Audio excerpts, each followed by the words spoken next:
There is only one Christopher Nolan in the world. There is nobody like him. He is beyond talent. Probably the finest filmmaker in a very, very long time that has come. And I'm not sure when the next Christopher Nolan comes. I've done now over 1,000 films. There isn't another Chris Nolan-like director in Hollywood. There isn't one in India. There isn't one anywhere in the world according to me at this point. Hollywood का एक ऐसा director जिसका नाम सुनते ही दिमाग में बस एक ही शब्द आता है, खराब हो जाएगा।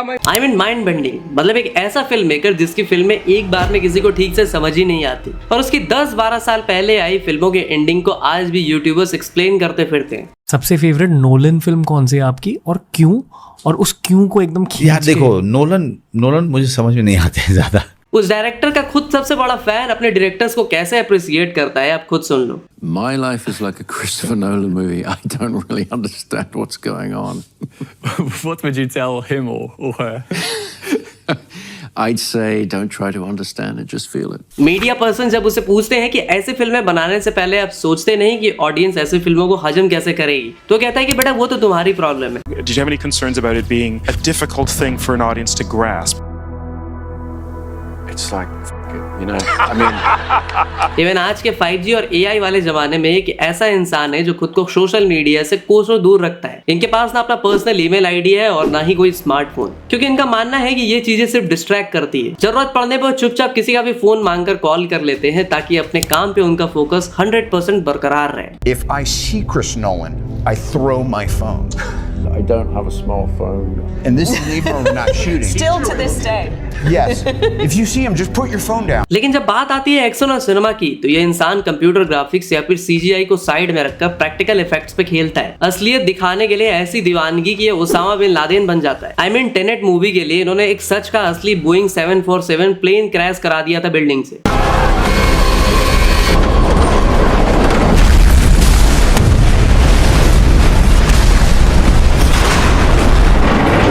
ये एक ऐसा डायरेक्टर है जो फिल्म के सीन्स के लिए रियल ब्लास्ट करवा देता है, क्योंकि उन्हें पर्दे पर फेक कुछ भी नहीं चाहिए होता, जैसे कि इंसेप्शन का ये वाला scene.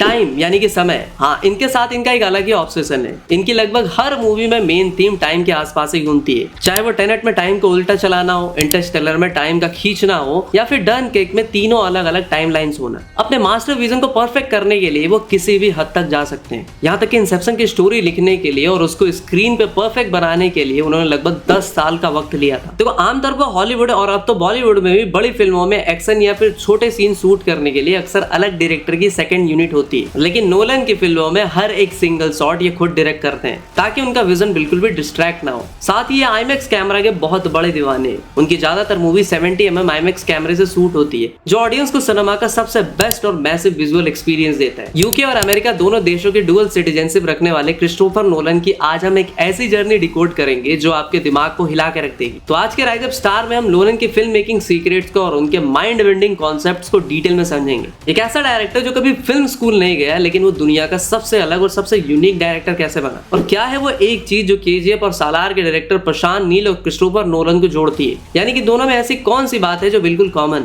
Even James bond series के सबसे बड़े फैन होने के बाद भी नोलन खुद कभी जेम्स बॉन्ड फिल्में क्यों नहीं देखते। तो आज बहुत कुछ बताने को the visionary director of all time Chris Nolan के बारे में। So Christopher Edward Nolan was born on 30 July 1970 in London. अब उनकी माँ एक फ्लाइट अटेंडेंट थी जो कि बाद में जाके इंग्लिश टीचर बनती है, जबकि उनके पापा एक ब्रिटिश एडवर्टाइजिंग कंपनी में एग्जीक्यूटिव थे, शायद एक क्रिएटिव डायरेक्टर। इसलिए नोलन का बचपन लंदन और शिकागो दोनों जगह पे बीतता है। अब जब बाकी बच्चे खिलौने से खेल रहे होते हैं, तभी 7 साल की उम्र में नोलन ने अपने पापा के सुपर 8 कैमरा उठा लिया होता है और 1977 में आई स्टार वॉर्स मूवी और 1968 में आई 2001 अ स्पेस ऑडिसी। इन दोनों ही फिल्मों का इनके दिमाग पे एक गहरा असर होता है। इन्होंने अपने स्टार वॉर्स के एक्शन फिगर्स और क्ले का यूज करके खुद के सेट भी बनाया होता है और stop motion animation video shoot करना स्टार्ट कर दिया होता है। और वो कहते हैं ना, the echoes of adults we become our only reflection of the foundation laid in the morning of our youth. Hindi में बोलूं तो पूत के पांव पालने में ही पहचान लिए जाते हैं। तो in larger than life film का इम्पैक्ट नोलन के दिमाग पे गहरा असर छोड़ता है और वो सिर्फ ऐसी फिल्में चूज करते हैं जिसका स्केल काफी ग्रैंड हो और जिसे बनाने से बाकी लोग हेजिटेट करें। I think making films on a grand scale is what I got into movies for. I really enjoy sitting there, having the experience I had when I was a kid of just seeing something that's larger than life. और आप notice करना, Christopher Nolan exclusive long term studio contract sign करने या फिर traditional franchise फिल्में direct करना avoid ही करते हैं, क्योंकि उनके लिए creative control, total theoretical exclusivity और ओरिजिनल कॉन्सेप्ट्स पे काम करने की फ्रीडम सबसे ज्यादा इंपॉर्टेंट है। इसलिए वो खुद को किसी एक स्टूडियो के साथ बांध लेने के बजाय वो हर एक प्रोजेक्ट के हिसाब से project by project highly specific deals negotiate करते हैं, जो उन्हें अपनी फिल्मों पर अल्टीमेट अथॉरिटी की गारंटी देती है। और वैसे भी कोई स्टूडियो आपको 10-10 साल सिर्फ एक स्टोरी डेवलप करने के लिए तो देने से रहा। खैर, तो बेस्ट डायरेक्टर में गिने जाने वाले क्रिस्टोफर नोलन कभी भी फिल्म स्कूल गए नहीं। काइंड ऑफ किशोर कुमार था जिन्होंने 1200 फिल्मों में 2900 गाने गाए, लेकिन कभी क्लासिकल म्यूजिक या फिर फॉर्मल ट्रेनिंग नहीं ली। तो Nolan university of college London से इंग्लिश लिटरेचर की पढ़ाई करते हैं, लेकिन यूसीएल चुनने का उनका असली रीजन पढ़ाई बिल्कुल नहीं था। असली रीजन था वहां की फिल्म सोसाइटी, जिसके पास फिल्म मेकिंग के बहुत अच्छे इक्विपमेंट्स और एडिटिंग सूट्स थे। अब यही नोलन का एक मास्टर स्ट्रोक भी था और आगे चलकर वो वहां फिल्म सोसाइटी के प्रेसिडेंट भी बनते हैं। लेकिन यूसीएल में इंग्लिश लिटरेचर को पढ़ना और समझना उनके लिए आगे जाकर काफी फायदेमंद सिद्ध होता है, क्योंकि इसी चीज ने उनके डिफरेंट लिटरेचर को समझने के लिए काफी आसान कर दिया होता है और इसका इम्पैक्ट उनकी राइटिंग पे भी होता है। तो भाई, हमेशा हमारे पेरेंट्स गलत नहीं होते, फॉर्मल एजुकेशन का भी बहुत इंपैक्ट पड़ता है, खास करके आपके काम करने के तरीके पे। और खास बात पता है क्या होती है? यूसीएल में उनकी मुलाकात होती है एमा थॉमस से। अब ये मुलाकात सिर्फ एक कॉलेज रोमांस नहीं होता, बल्कि एमा उनकी लाइफ पार्टनर तो बनती है, साथ ही साथ आगे आने वाली नोलन की सारी बड़ी फिल्मों की प्रोड्यूसर भी बनती है। और कॉलेज के दिनों में 19 इयर्स के नोलन ने ही टैरेंटेला नाम की एक सरल शॉर्ट फिल्म भी डायरेक्ट की होती है विद हिज चाइल्डहुड फ्रेंड रोको बेलिक। अब ये इतनी जबरदस्त फिल्म थी कि सीधा अमेरिका के पब्लिक ब्रॉडकास्टिंग सर्विस चैनल पे इसे दिखाया जाता है। और अपनी पहली फीचर फिल्म बनाने से पहले उन्होंने अपना माइंड बेंडिंग मैजिक दिखाया होता है एक 3 मिनट की शॉर्ट फिल्म डूडल बग में। इस फिल्म का कॉन्सेप्ट इतना क्रेजी था कि एक आदमी जूता लेकर एक कीड़े को मारने के लिए कोशिश करता है, पर एंड में उसको पता चलता है कि वो कीड़ा कोई और नहीं बल्कि उसी आदमी का एक छोटा वर्जन है। ये फिल्म आप एक बार खुद देखना, 3-4 मिनट की फिल्म है, सब समझ आ जाएगा कि नोलन की इस दिमाग का भरोसा करने वाली फिल्में बनाना कोई नई बात नहीं।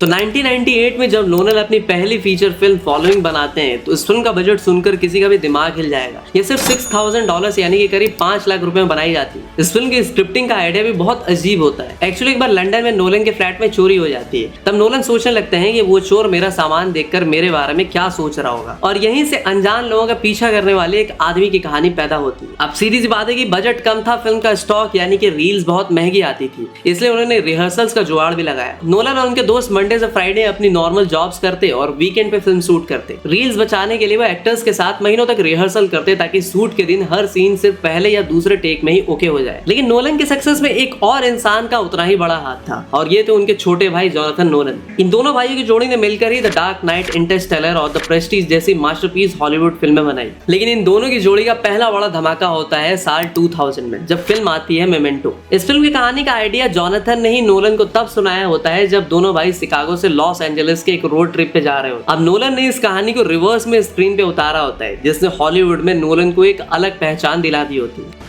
That's basically the end of the movie. This stuff is the black and white stuff. This is color. And this is running backwards as a series of jumps. And what we do is we cut between the two the whole way through. So we alternate scene here, scene there, scene there, scene there, scene there, scene there, and they meet towards the end of the film. अभी भी नहीं समझ आया तो आगे बढ़ते हैं, क्योंकि अगर खुद नोलन अपनी फिल्म तुम्हें नहीं समझा पाए तो मैं किस खेत का गाजर हूँ। वेल, मेमेंटो की सक्सेस के बाद नोलन को मिलती है अपनी पहली बड़ी स्टूडियो फिल्म इंसोम्निया। अब इसमें अल पसिनो, रॉबिन विलियम्स जैसे लेजेंड्स एक्टर भी होते हैं। लेकिन एक फन फैक्ट बताता हूँ, नोलन आज तक के करियर का ये इकलौती ऐसी फिल्म होती है जिसकी स्क्रिप्ट उन्होंने या उनके भाई ने नहीं लिखी होती है। इसे हिलरी सेज ने लिखा होता है, पर इसके बावजूद नोलन ने इसमें अपना डार्क और साइकोलॉजिकल टच ऐड करके इसे एक मैसिव हिट बना दिया होता है और पूरी दुनिया को बता दिया होता है कि एक नया सिनेमा गॉड आ चुका है। हॉलीवुड में 90s के आखिर तक एक रूल बन चुका था कि सुपर हीरो मूवीज मतलब ब्राइट कलर, सस्ते जोक्स और खिलौने बेचने का जरिया। तो 1997 के बैटमैन एंड रॉबिन्स ने बैटमैन कैरेक्टर को पूरी तरह से बर्बाद कर दिया था। बैट सूट पर बने निप्पल्स और क्रिंजी आई पंच ने गोथम के डार्क डिटेक्टिव का मजाक बना दिया था। फ्रेंचाइज डेड हो चुकी थी और वार्नर ब्रोस को लगने लगा था कि अब तो फ्लॉप कैरेक्टर का कोई फ्यूचर है ही नहीं। इवन जॉल शूमेकर के प्लांट बैटमैन अनचेंज्ड को भी डब्बे में डाल दिया गया था। बट 2003 में एंट्री होती है एक नए इंडी स्टाइल डायरेक्टर क्रिस्टोफर नोलन की। जब नोलन ने वार्नर ब्रोस को अप्रोच किया तो उनका विजन था कि एक कॉमिक बुक मूवी बनानी है, लेकिन उन्होंने एक real world psychological crime thriller pitch की। नोलन का सवाल सिंपल था कि अगर एक इंसान हमारे रियल वर्ल्ड में चमगादड़ का सूट पहनकर क्राइम से लड़ता है तो वो कैसा दिखेगा, वो सूट कहां से आएगा, उसकी साइकोलॉजी क्या होगी। नोलन ने बैटमैन को एक सुपर हीरो नहीं बल्कि एक फियर का सिंबल बनाया और यहीं से शुरुआत हुई बैटमैन बिगिंस की। और ये सिर्फ एक सुपर हीरो ऑरिजिन स्टोरी नहीं थी, ये ब्रूस वेन का ट्रॉमा, उसके ग्रीफ, उसके डर पर एक डीप कैरेक्टर स्टडी थी। फिल्म शुरू होने के लगभग 1 घंटे बाद तक आपको बैटमैन का सूट स्क्रीन पे नहीं दिखता, क्योंकि नोलन को ब्रूस वेन की जर्नी एस्टेब्लिश करनी थी। बैटमैन बिगिंस ने सिर्फ एक कैरेक्टर को जिंदा नहीं किया, इसने हॉलीवुड के पूरे स्ट्रक्चर को बदल दिया। इसने सिखाया कि सुपर हीरो मूवीज बच्चों का खेल नहीं, ये डार्क, सीरियस और ऑस्कर वर्दी सिनेमा भी बन सकती है। नोलन ने एक मजाक बन चुके कैरेक्टर को उठाया, उसे रियलिटी की जमीन पे रखा और एक ऐसा कल्ट क्लासिक सिनेमा बनाया जिसने सिर्फ द डार्क नाइट जैसी मास्टरपीस की फाउंडेशन रखी, बल्कि आज तक बनने वाली हर ग्रिटी रीबूट के लिए एक ब्लूप्रिंट भी बना। लेकिन well, are you watching closely? Christopher Nolan की अगली फिल्म द प्रेस्टीज इसी एक लाइन से शुरू हुई और एंड तक आते आते ये फिल्म ऑडियंस के दिमाग के साथ एक ऐसी जादूगरी करी कि आपको अपनी आंखों पे भरोसा नहीं हो पाया। ये सिर्फ एक फिल्म नहीं थी, बल्कि अपने आप में 2 घंटे 10 मिनट का लंबा मैजिक ट्रिक थी। तो बात है 2000 की शुरुआत की। क्रिस्टोफर नोलन अपनी आने वाली फिल्म मेमेंटो के पोस्ट प्रोडक्शन में बिजी थे। तभी उनके प्रोड्यूसर ने उन्हें क्रिस्टोफर प्रीस्ट की लिखी हुई एक नोवेल पढ़ने को दी, जिसका नाम था द प्रेस्टीज। नोलन को इस नोवेल का कॉन्सेप्ट दिमाग हिला देने वाला लगा। 19th सेंचुरी के 2 मैजिशियंस की एक ऐसी राइवलरी जिसमें दोनों एक दूसरे को बर्बाद करने के लिए किसी भी हद तक जाने को तैयार है, पर नोवेल लेटर राइटिंग फॉर्मेट में थी, जिसके स्क्रीन पे लाना बहुत मुश्किल था। तो नोलन ने स्क्रिप्ट लिखने का जिम्मा अपने भाई जोनाथन नोलन को दिया। अब जोनाथन को लगभग 5 साल लग गए इसके स्क्रिप्ट को परफेक्ट करने में और डेवलप करने में। इसी बीच क्रिस्टोफर नोलन ने इंसोम्निया और बैटमैन बिगिंस जैसी बड़ी बड़ी फिल्में भी बना ली। तो बैटमैन बिगिंस के मैसिव स्केल और एक्शन के बाद नोलन को कुछ छोटा, इंटीमेट और कैरेक्टर ड्रिवन बनाना था। अब उन्हें लग गया था कि अब द प्रेस्टीज को पर्दे पे लाने का सही वक्त आ गया है। कहानी सेट हुई 1890 के लंदन में, जहां मैजिक का गोल्डन एरा चल रहा होता है। 2 अप एंड कॉमिक मैजिशियंस होते हैं, रॉबर्ट एंगियर जो कि एक ब्रिलियंट शोमैन है और अल्फ्रेड बॉर्डन जो कि मैजिक के ट्रिक्स बनाने में जीनियस है, पर उसमें स्टेज प्रेजेंस नहीं है। दोनों दोस्त हैं और एक बड़े मैजिशियन के यहाँ काम करते हैं। लेकिन एक दिन एक डेंजरस वाटर टैंक ट्रिक के दौरान एक भयंकर हादसा हो जाता है और एंगियर की वाइफ की पानी में डूबने से मौत हो जाती है। एंगियर इसका इल्जाम बॉर्डन पर लगाता है क्योंकि उसने ट्रिक के दौरान एक अलग ही और बहुत ही रिस्की नोट बनाई थी। बस यहीं से शुरू होती है सिनेमा हिस्ट्री की सबसे खतरनाक, ऑब्सेसिव और जहरीली दुश्मनी। जब ये फिल्म 2006 में आई तो इसने आते ही धूम नहीं मचाई, पर वक्त के साथ जैसे जैसे लोगों ने इस फिल्म को दोबारा देखा, उन्हें रियलाइज हुआ कि नोलन ने हर एक फ्रेम में एंडिंग का क्लू छुपा रखा था। इस फिल्म ने सबूत दिया कि क्रिस्टोफर नोलन सिर्फ बिग बजट के एक्शन सीक्वेंसेस नहीं बनाते, बल्कि वो साइकोलॉजिकल स्टोरी टेलिंग के मास्टर है। The Prestige human obsession, jealousy और एम्बिशन की एक ऐसी डार्क स्टडी है जहां कोई हीरो या फिर विलन नहीं। वैसे भी नोलन अक्सर अपनी स्टोरी को एक कंटिन्यूअस लूप की तरह लिखते हैं, जिसको लिटरेचर में रिंग कॉम्पोजिशन कहते हैं। मतलब फिल्म जहां से शुरू होती है करीब करीब वहीं पे आके खत्म होती है, लेकिन क्लाइमैक्स तक आते आते उस शुरुआती सीन का पूरा मीनिंग ही बदल चुका होता है। द प्रेस्टीज, ये पूरी फिल्म ही एक मैजिक ट्रिक के 3 हिस्सों the place, the turn, the Prestige के स्ट्रक्चर पर लिखी गई थी। ठीक यही चीज इंसेप्शन में भी होता है। फिल्म कॉप के एक समुद्र किनारे बेहोश मिलने शुरू होती है और फिल्म के आखिर में वही सीन वापस आता है एक मैसिव रिवलेशन के साथ। खैर 2 साल के बाद बैटमैन फ्रेंचाइज का एक और बॉम्ब ड्रॉप होता है, the dark night. Batman begins की सक्सेस के बाद एक्चुअली वार्नर ब्रोस को तुरंत एक सीक्वल चाहिए था, पर क्रिस्टोफर नोलन डाउट में थे। वो सिर्फ पैसे के लिए सीक्वल नहीं बनाना चाहते थे। तब उनके भाई जोनाथन नोलन और राइटर डेविड एस गोयर ने एक कॉन्सेप्ट पिच किया, एस्केलेशन, यानी जब राइवलरी और टेंशन का लेवल बढ़ता जाए तो दुश्मन भी अपना लेवल बढ़ाता है। अगर बैटमैन क्रिमिनल्स को डराता है तो अगला क्रिमिनल कैसा होगा? एक ऐसा इंसान जो डरता ही ना हो, जिसका कोई रूल ही ना हो। नोलन को द जोकर के किसी बैक स्टोरी या ओरिजिन के बिना दिखाना था, एक एब्सोल्यूट केओस, पूरी तरह से तबाही की तरह, बिल्कुल जॉज मूवी के शार्क जैसा, जो बस आकर तबाही मचाता है। जब ये थीम लॉक हुई तब नोलन ने स्क्रिप्ट पर काम शुरू किया। अब जोकर के पैसे से कोई मतलब नहीं होता, वो बैटमैन और हार्वे डेंट को उसकी मोरल लिमिट्स तक पुश करता है। वो साबित करना चाहता है कि अगर हालत काफी बुरे हो तो सबसे अच्छा इंसान भी जानवर बन सकता है। फिल्म के क्लाइमेक्स आते आते तो जोकर जीत जाता है। वो हार्वे डेंट को करप्ट करके 2 फेसेस बना देता है। गोथम सिटी के लोगों का हीरो एक मर्डरर बन जाता है। गोथम की उम्मीद टूटने से बचाने के लिए बैटमैन उन सारे खून का इल्जाम अपने सर ले लेता है और अंधेरे में भाग जाता है। एक हीरो से एक हंटेड क्रिमिनल बनकर यहीं से शुरू होती है द डार्क नाइट का टाइटल। देखो हीथ लेजर का डेडिकेशन ही था जिसकी वजह से ये कैरेक्टर इमोर्टल बन गया। तो जोकर के रोल के लिए हीथ लेजर ने अपने आप को 6 हफ्ते हफ्तों तक एक होटल रूम में लॉक कर लिया था। I'm gonna make this pencil disappear. It's gone.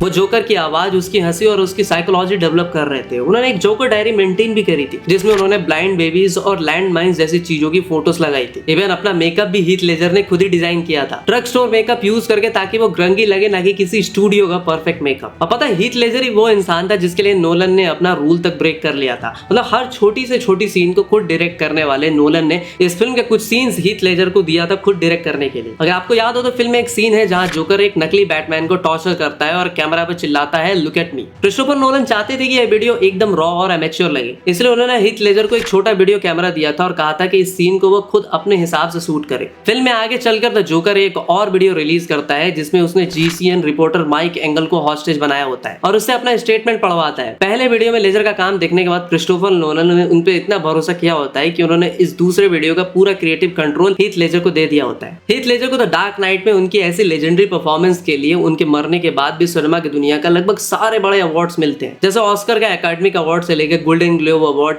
BAFTA award, screen actor guild award. Christopher Nolan पहले डायरेक्टर थे जिन्होंने इस फिल्म के एक main stream Hollywood feature film को पार्शियली 70mm IMAX कैमरे पे शूट किया था। बैंक रॉबरी का ओपनिंग सीन और कार चेज सीक्वेंस IMAX में शूट हुए थे, जिससे स्क्रीन पे एक ऐसा मैसिव स्केल आया था जो किसी ने नहीं देखा था। द डार्क नाइट ने रिलीज होते ही दुनिया भर में सुनामी ला दी थी। ये सिनेमा हिस्ट्री की पहली सुपर हीरो वाली फिल्म बनी थी जिसने बॉक्स ऑफिस को 1 बिलियन का फिगर क्रॉस किया था। इसने साबित कर दिया था कि कॉमिक बुक मूवी आम मास ऑडियंस के साथ साथ हार्डकोर क्रिटिक्स को भी हिला सकती है। सबसे बड़ा इंपैक्ट हॉलीवुड के रूल्स पे पड़ा था। फिल्म को एकेडमिक अवार्ड्स में बेस्ट पिक्चर के लिए नॉमिनेट किया गया था, जिस पर इतना बड़ा बवाल हुआ था कि अगले साल से ऑस्कर ने अपनी बेस्ट पिक्चर कैटेगरी को 5 से बढ़ाकर 10 फिल्म कर दिए थे, जिसे आज तक द डार्क नाइट रूल कहा जाता है। पहले इसके ठीक 2 साल बाद एक ऐसी फिल्म आई जब सिनेमा हॉल से बाहर निकलने वाला हर इंसान अपने आप से एक ही सवाल पूछ रहा था कि क्या मैं अभी जाग रहा हूँ या फिर अभी भी सपने में हूँ। इंसेप्शन सिर्फ एक साइंस फिक्शन हाइस्ट मूवी नहीं थी, ये ह्यूमन माइंड, सपनों और रियलिटी की ऐसी भूल भुलैया थी जिसने हॉलीवुड का भी दिमाग हिलाकर रख दिया था। अब इंसेप्शन का आइडिया क्रिस्टोफर नोलन को 2001-2002 के आसपास आया था, जब उन्होंने इंसोम्निया बनाई थी। अब नोलन अपने सपने को लेकर हमेशा से फैसिनेटेड थे, खासकर लूसिड ड्रीमिंग, यानी कि जब आपको सपने में पता हो कि आप सपना देख रहे हो और आप उसे कंट्रोल कर सको। तो उन्होंने वार्नर ब्रोस को एक ड्रीम स्टीलर्स की हाइस्ट मूवी पिच की थी। स्टूडियो तैयार था, पर नोलन को एक बात समझ आ गई थी कि ये कॉन्सेप्ट इतना बड़ा और कॉम्प्लेक्स है कि इसके लिए मैसिव बजट और बड़े स्केल की एक्शन डायरेक्टिंग का पूरा एक्सपीरियंस चाहिए होगा। अब उस वक्त नोलन के पास वो एक्सपीरियंस था नहीं, इसलिए उन्होंने इस प्रोजेक्ट को होल्ड पे डाल दिया और बैटमैन बिगिंस और द डार्क नाइट जैसी मूवीज ब्लॉकबस्टर बनाई। इसी बीच करीब 10 साल तक नोलन इंसेप्शन के स्क्रिप्ट को परफेक्ट करते रहे। जब उनका कॉन्फिडेंस और औकात दोनों बढ़ गया, तब फिर उन्होंने 2009 में वापस से मास्टर प्रोजेक्ट पे काम करना शुरू किया। फिल्म में एक सीन है जहाँ पे आर्थर एक होटल के कॉरिडोर में जीरो ग्रेविटी में फाइट करता है। नोलन ने इस सीन के लिए ग्रीन स्क्रीन का यूज नहीं किया, उन्होंने एक्चुअल मैसिव घूमने वाले रोटेटिंग सेट्स बनवाए। जोसेफ ने हफ्तों तक इस घूमते हुए सेट पर ट्रेनिंग की और बिना किसी स्टंट डबल के खुद इस पूरे सीन को परफॉर्म किया। इंसेप्शन 2010 में रिलीज हुआ और इसने बॉक्स ऑफिस पे 800 मिलियन से ज्यादा की कमाई की। इसने हॉलीवुड को दिखा दिया कि एक ओरिजिनल आइडिया और स्मार्ट स्क्रिप्ट पर बनी फिल्म भी एवेंजर्स जैसी सुपर हीरो फिल्म को टक्कर दे सकती है। फिल्म के ट्रेलर में ब्रह्म हॉर्न साउंड यूज हुआ था, वो इतना आइकॉनिक बन गया कि उसके बाद अगले 10 साल तक हॉलीवुड एक्शन फिल्मों के ट्रेलर में उसी साउंड को कॉपी किया गया।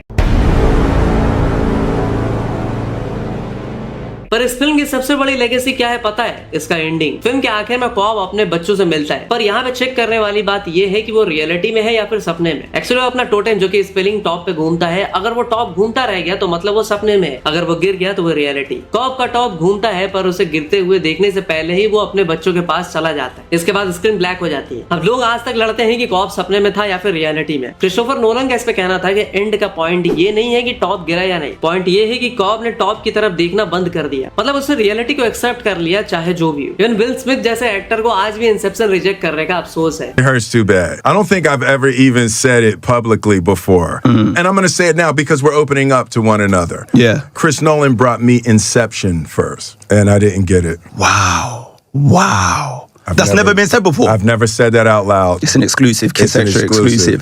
And now that I think about it, it's those movies that go into those alternate realities. They don't pitch well. Yeah. But I'm hurt by those too. I'm hurt by those too. देखो cinema की दुनिया में एक universal सच है कि एक successful trilogy का तीसरा पार्ट बनाना सबसे मुश्किल काम होता है और अक्सर मेकर्स तीसरे पार्ट में हक देते हैं। खासकर अगर आपकी पिछली फिल्म द डार्क नाइट हो और हीथ लेजर का जोकर बेंचमार्क सेट कर चुका हो तो एक्सपेक्टेशंस आसमान फाड़ चुकी होती हैं। हीथ लेजर के अचानक गुजर जाने के बाद क्रिस्टोफर नोलन कंप्लीटली टूट चुके होते हैं। उन्होंने शुरू में तीसरा पार्ट बनाने से साफ साफ इनकार कर दिया होता है। उनका कहना होता है कि मैं तब तक एक और बैटमैन नहीं बनाऊंगा जब तक मेरे पास एक ऐसी कहानी ना हो जो पिछली वाली से बेहतर हो या कम से कम उसके लेवल की हो। कहानी शुरू होती है द डार्क नाइट के इवेंट्स के ठीक 8 साल बाद। गौतम शहर अब शांत है। हार्वरी डेंट के झूठे नाम पर बनाए गए डेंट एक्ट के सारे क्रिमिनल्स को जेल में डाल दिया गया, पर शांति की कीमत ब्रूस वेन ने चुकाई। वो अकेला हो चुका है, उसका शरीर जवाब दे चुका है और बैटमैन कहीं गायब है। द डार्क नाइट राइजेस 2012 में रिलीज होती है और ये बॉक्स ऑफिस पे 1 बिलियन से ज्यादा कमाई करती है। आमतौर पर सुपर हीरो फिल्मों में हीरो को नए विलेन से लड़ते रहने के लिए जिंदा रखा जाता है, पर नोलन ने बैटमैन को एक डेफिनाइट एंडिंग दी होती है। 2 साल के इंतजार के बाद फाइनली स्क्रीन पे 2014 में एक फिल्म आती है इंटरस्टेलर। लोगों को लगता है कि इंटरस्टेलर क्रिस्टोफर नोलन का आइडिया था, पर सच्चाई कुछ और ही है। इस फिल्म का बीज बोया था लेजेंडरी थियोरेटिकल फिजिसिस्ट किप थ्रोन ने और प्रोड्यूसर लिंडा ओस ने। अब उनका सपना था एक ऐसी साइंस फिक्शन फिल्म बनाने का जो रियल फिजिक्स और ग्रेविटी के रूल्स पे बेस्ड हो। 2006 में इस फिल्म को डायरेक्ट करने के लिए स्टीवन स्पिलबर्ग को फाइनल किया जाता है। अब स्पिलबर्ग ने एक स्क्रिप्ट लिखने के लिए जोनाथन नोलन, जो कि क्रिस्टोफर नोलन के ही भाई थे, उनको हायर करते हैं। जोनाथन ने स्क्रिप्ट पर 4 साल काम किया होता है, रिलेटिविटी और एस्ट्रोफिजिक्स की पढ़ाई भी की होती है। और 2012 में स्पिलबर्ग किसी और प्रोजेक्ट में बिजी हो जाते हैं और उन्होंने ये फिल्म छोड़ दी होती है। तब जोनाथन ने अपने भाई क्रिस्टोफर नोलन को रेकमेंड करा होता है। क्रिस को कॉन्सेप्ट भी पसंद आता है, पर उन्होंने पुरानी स्क्रिप्ट को अपनी एक नई स्टोरी के साथ ब्लेंड कर दिया होता है। उन्होंने इसमें बाप बेटे का इमोशनल एंगल डाल दिया होता है जो ओरिजिनली बाप बेटे का होता है। उनका मानना था कि यूनिवर्स कितना भी बड़ा और कोल्ड क्यों ना हो, उसके सेंटर में ह्यूमन इमोशन तो होना ही चाहिए। तो इस फिल्म की ऑथेंटिसिटी और स्केल के पीछे नोलन और उनकी टीम का पागलपन ही छुपा था। अब नोलन को सीजीआई कॉर्नफील्ड्स यानी कि मक्के खेत नहीं चाहिए थे, तो उन्होंने अपनी टीम से कैलगरी कनाडा में 500 एकर्स का असली भुट्टे का खेत लगवाया था। फिल्म की शूटिंग खत्म होने के बाद उन्होंने उस खेत की फसल बेचकर एक्चुअली प्रॉफिट्स भी कमा लिए थे। तो किप थ्रोन के इक्वेशंस यूज करके फिल्म की वीएफएक्स टीम ने डबल नेगेटिव और गैंटुआ यानी कि ब्लैक होल के एक सिमुलेशन बनाया था। ये सिमुलेशन इतना एक्यूरेट था कि इसने खुद किप थ्रोन को ब्लैक होल्स के बारे में नई चीजें सिखाई थी और इस वीएफएक्स डेटा के बेसिस पे actually 2 real scientist paper publish हुए थे। और पता है, अर्थ पर आने वाले मैसिव धूल के तूफान सीजीआई नहीं थे। नोलन ने मैसिव फैंस लगवाए थे और एक स्पेशल नॉन टॉक्सिक मटेरियल जो कि फूड एडिटिव से बना होता है उसे हवा में उड़ाया था। सेट पर एक्टर्स एक्चुअली उस धूल में सांस ले रहे थे और स्ट्रगल कर रहे थे। क्रिस्टोफर नोलन ने हैंस जिमर को म्यूजिक कंपोज करने के लिए फिर से बुलाया था, पर उन्हें ये नहीं बताया गया था कि फिल्म स्पेस के बारे में या फिर इसका टाइटल क्या है। तो नोलन ने जिमर को एक पेज की कहानी दी जिसमें एक बाप और उसके बच्चे के रिश्ते और एक प्रॉमिस के बारे में लिखा था। जिमर ने उसी इमोशन पर वो आइकॉनिक थीम कंपोज की थी। नोलन ने बाद में म्यूजिक में एक मैसिव 1920 का चर्च ऑर्गन यूज किया था जो कि फिल्म का एक स्पिरिचुअल और ग्रैंड फील भी देता है। इंटरस्टेलर रिलीज होती है और दुनिया भर में 700 मिलियन से ज्यादा कमाई करती है और बेस्ट विजुअल इफेक्ट्स का ऑस्कर भी जीतती है, लेकिन इसका असली इंपैक्ट बॉक्स ऑफिस से कहीं बड़ा था। तो अगली फिल्म के बारे में बात करूँ ना, उससे पहले आपको क्रिस नोलन की फिल्मों की एक खास बात बताता हूँ। क्रिस्टोफर नोलन की फिल्मों में नॉन लीनियर स्टोरी टेलिंग उनकी फिल्मों की सबसे बड़ी पहचान होती है। इस टेक्निक में कहानी सीधे पॉइंट ए से बी और सी तक नहीं चलती, बल्कि टाइम के आगे पीछे फ्लैशबैक्स, फ्लैश फॉरवर्ड या फिर पैरेलल टाइमलाइंस पे जंप करती है। नोलन की इस खास नॉन लीनियर स्टाइल की शुरुआत उनकी सबसे पहली फीचर फिल्म फॉलोइंग से हुई थी। इस neo Noire crime thriller film में नोलन ने कहानी को जानबूझकर टुकड़ों में तोड़कर अलग अलग वक्त में दिखाया था ताकि ऑडियंस को एंड तक सस्पेंस फील हो। नोलन अपने भाई जोनाथन नोलन के साथ मिलकर अक्सर ऐसी स्क्रिप्ट ही लिखते हैं जहां अलग अलग टाइमलाइंस एक साथ चल रही होती है और चीजें बाद में क्लाइमेक्स पे आके एक पॉइंट पे टकराती हैं। 2017 में आई डंकर्क इसका बेस्ट एग्जांपल है, जिसमें जमीन एक हफ्ता, समुद्र एक दिन और हवा 1 घंटे की अलग अलग स्पीड से चल रही थी।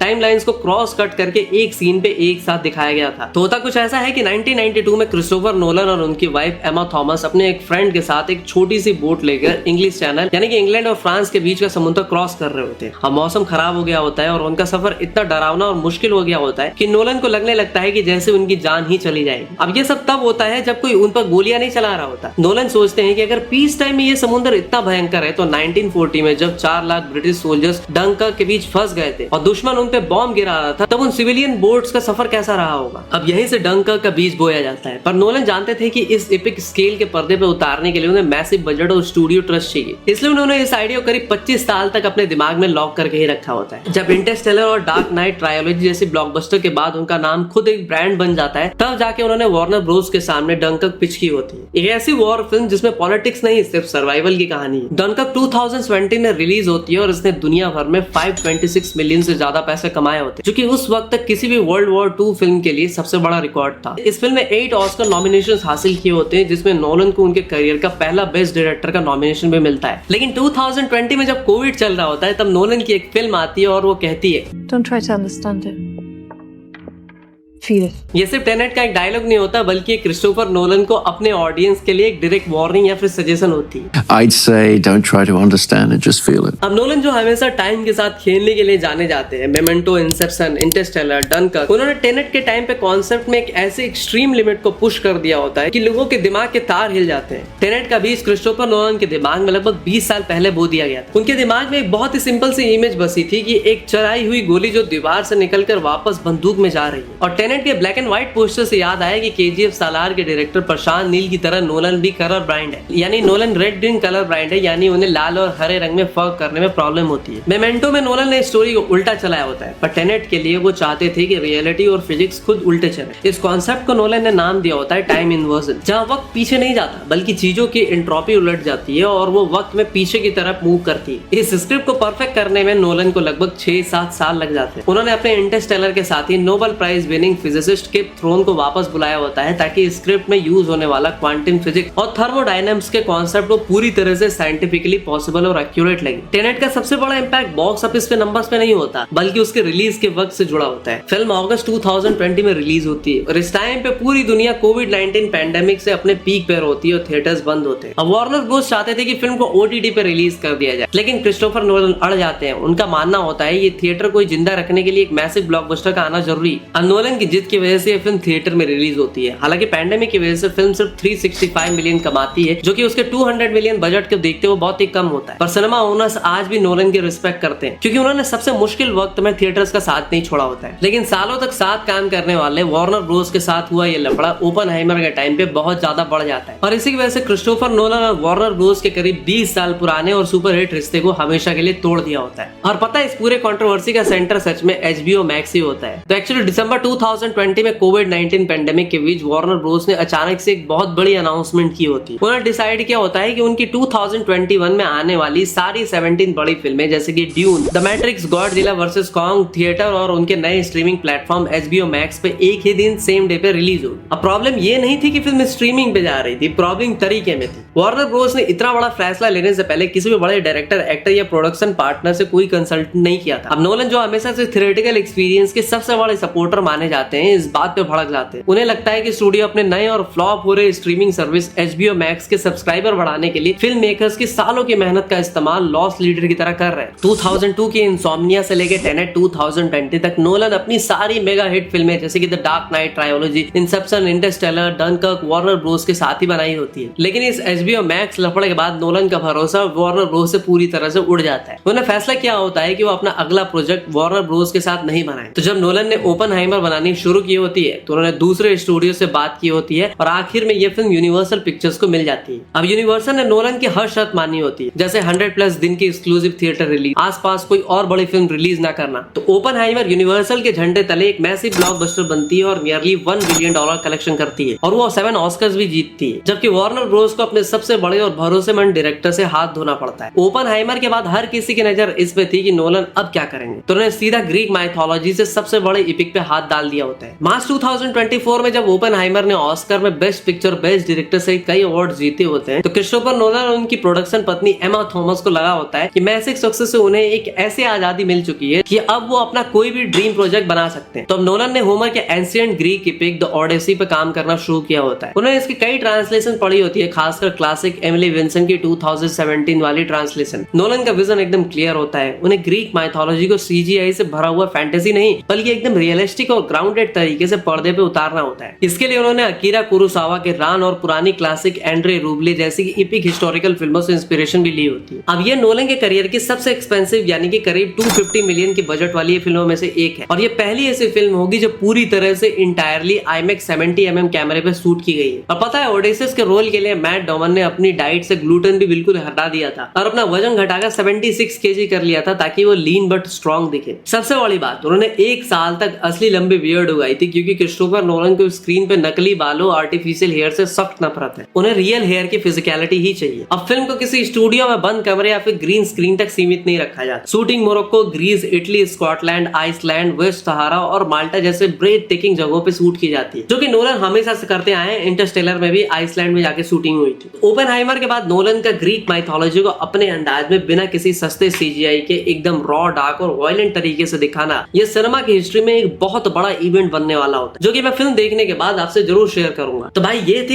इस सदी के सबसे बड़े डायरेक्टर की कहानी, लैडर भाई की जुबानी। पता है इतना कुछ बताने के बाद भी लग रहा है कि अभी भी बहुत कुछ बताने को बाकी है। तो अगर आप भी नोलन की फिल्म मेकिंग स्टाइल और उनके 20 सीक्रेट फैक्ट्स जानना चाहते हो तो कमेंट करना नोलन। वैसे अगर आपको वीडियो पसंद आई हो तो इसे लाइक जरूर करना, क्योंकि इसकी रिसर्च करने में मेरी सच में फटके 76 हो गई। मैं मिलता हूँ आपसे अगली वीडियो में, तब तक के लिए हर हर महादेव।